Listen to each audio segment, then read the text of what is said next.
Tudi na letošnji dan generala Rudolfa Maistra so v Kamniku pripravili slovesnost, na kateri so podelili Maistrova priznanja. Ob tej priložnosti pa je kamniško društvo generala Rudolfa Maistra razvilo svoj prapor.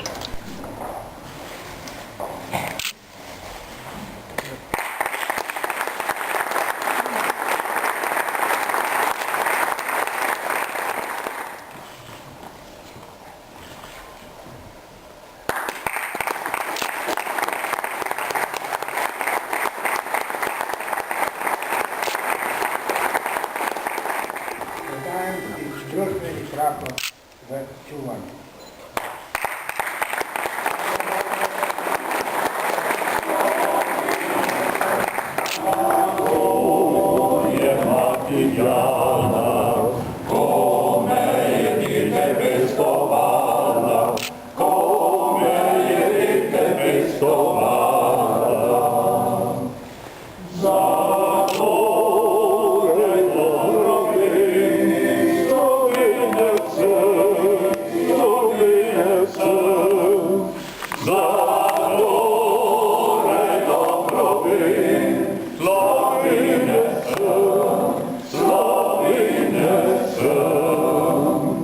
Sledila je podelitev priznanj. Podeljujeta spominsko priznanje generala Maistra prostovoljnemu gasilskemu društvu UNEST.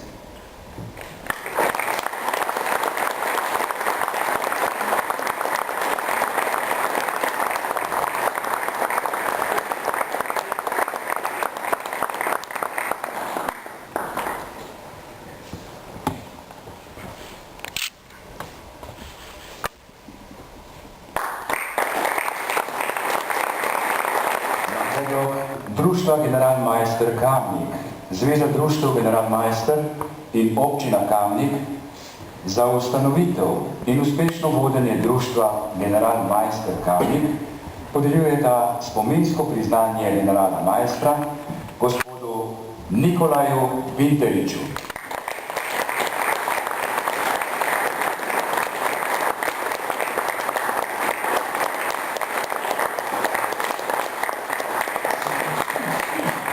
Nikolaj Vinterič na predlog Koroškega domoljubnega društva Franjo Malgaj, Ravne na Koroškem, Zveza društv General Maister in občina Kamnik za prizadevanja ob postavitvi 71 dvojezičnih tabel na Južnem Koroškem podeljujeta spominsko priznanje generala Maistra gospodu Rudiju Volku, odvetniku iz Dobrle vasi na avstrijskem Koroškem.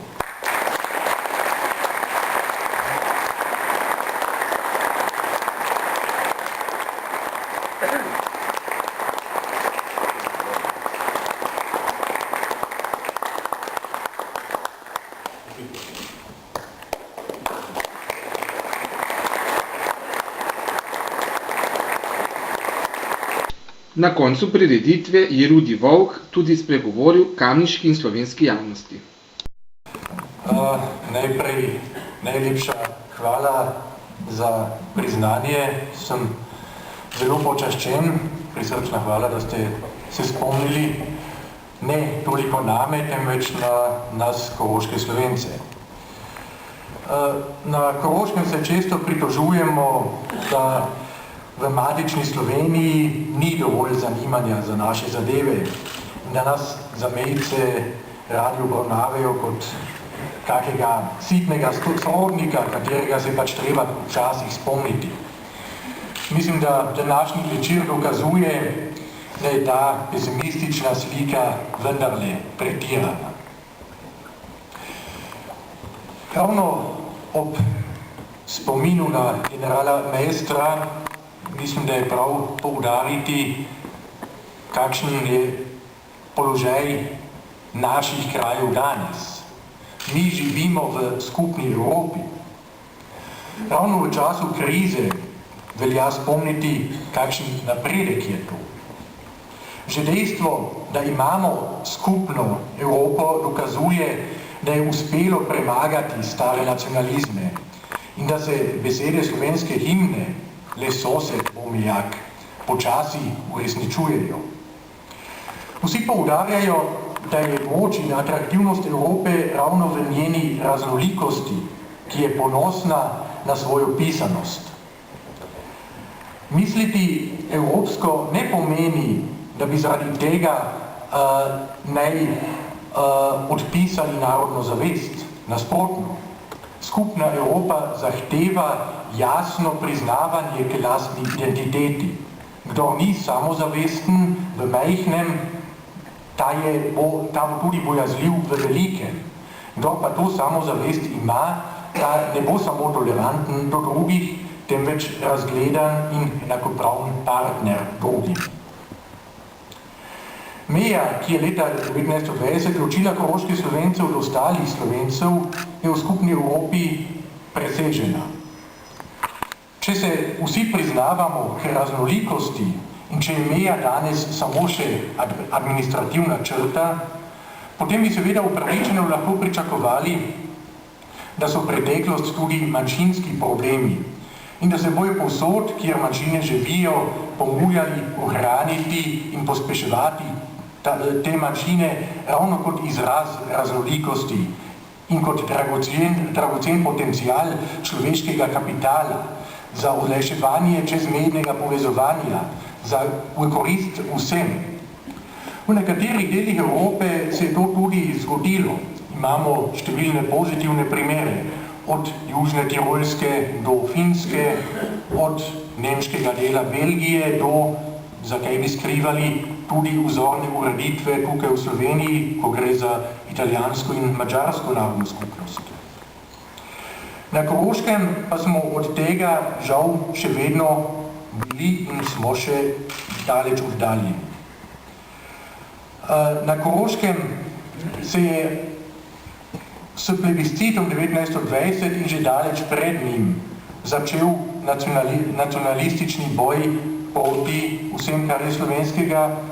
Ta boj je doživel svoj žalostni in grozen vrhunec v času nacizma, ampak tudi v drugi Avstrijski republiki se je še nadaljeval v obliki štrajkov proti dvojezičnemu šolstvu, v obliki trganja dvojezičnih krajevnih napisov, v obliki poskusov uvajanja geto šol za slovenske otroke še v 80-ih letih prejšnjega stoletja in v obliki trmastega ignoriranja zahtev pravne države ravno v zadnjem desetletju do nedavnega.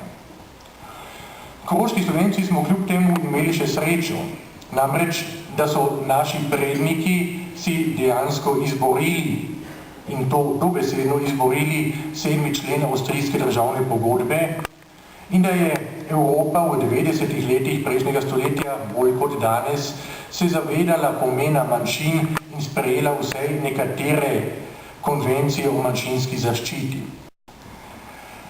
V situaciji, kot je na Koroškem, kjer se celo napram manjšini naklonjeni politiki ne upajo se zauzemati za pravice koroških Slovencev, ker se bojijo sicer negativnih posledic na volitvah, in kjer je bilo dolgo tako, da so Slovenci lahko naredili politično kariero samo za ceno asimilacije. Pripadnikom manjšine pravzaprav ostane samo nekaj, sklicevanje na pravo. Če govorimo o tem, da imamo v Evropi vladavino prava in če verjamemo v pravno državo, potem ne more biti tako, da bi samo na enem področju, namreč ko gre za manjšinsko zaščito, to pravo naj ob koncu ne obveljavi. Z razsodbami Avstrijskega ustavnega sodišča o uradnem jeziku in o dvojezični topografiji se je pokazalo, da je zaupanje v pravno državo bilo upravičeno.